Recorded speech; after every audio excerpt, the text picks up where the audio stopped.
When it comes to rewarding and motivating your staff, it isn't always just about salaries and packages. There's a lot more you should consider, and there are many ways in which you can ensure that your workforce is contented, motivated and loyal. Well, joining me now to discuss these issues is Jasmine Birtles. So Jasmine, isn't motivating your staff really just about offering the best pay and the best benefits?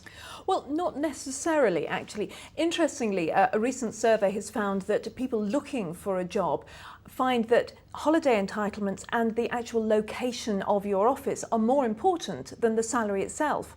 And another survey recently showed that just under a third of people would forego £1,000 off their salary if they could have more flexible working hours, which is very interesting, I think. Of course, you can't ignore salary. Money is important, but it's part of the package. So you have to make sure, if you're looking for the best people, that you're offering the same or better package as your competitors. And also, you can think about other things like bonus packages. I personally like these performance-related bonuses. So it helps to motivate people to produce more, and you know that you're going to be able to afford to pay them the extra. And there's also share schemes, loyalty schemes, various other things on top of the sort of basic salary that you can offer to retain good staff. So if it isn't just about throwing money at something, as any small business, what should they do? What are the first sort of steps? Well, I go back to flexibility, really. I think this is key in today's working operations.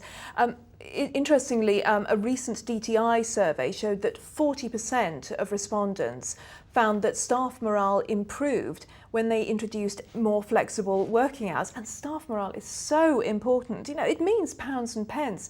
So I think it's about looking at the way that your people are working. Can you offer home working, for example? A lot of people, particularly women, like that.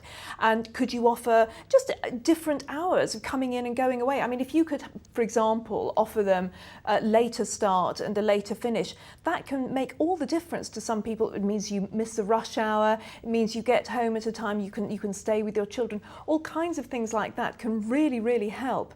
Of course, there is a cost implication, because it may be that you need to provide laptops, other technology, phone technology, so that people can work from home. But I think in the long term, it can really be worth the extra outlay. Okay, so how do you know if your employees really are happy within the working environment? Well, you ask them, frankly. I think it's a good idea to have regular performance reviews, at least once a year, possibly twice a year.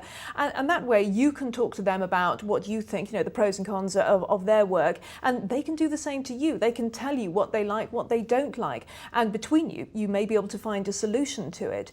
Also, I think you can, if you're a larger business, you can do general sort of paper surveys. And if it's anonymous, that can be a very useful way of finding out what people are really thinking. You know, if they don't have to put their name to it, that can really help.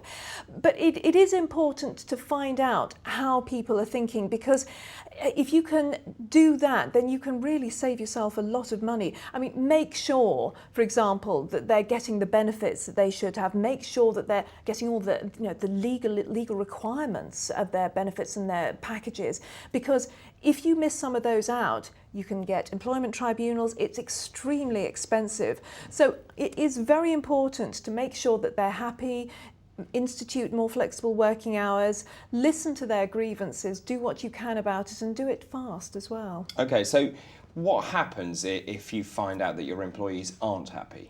Well, I think the important thing there is to do something quickly, because as soon as staff morale starts to drop, then you've got problems, and it can cost on your balance sheet. So deal with it quickly.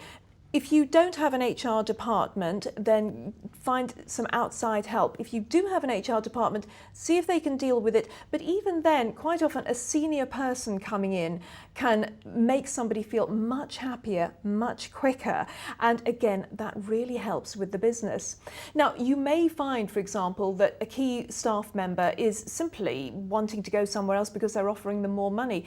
Now, it's worth it quite often in that sort of case, looking at whether you can afford to match or improve on that salary.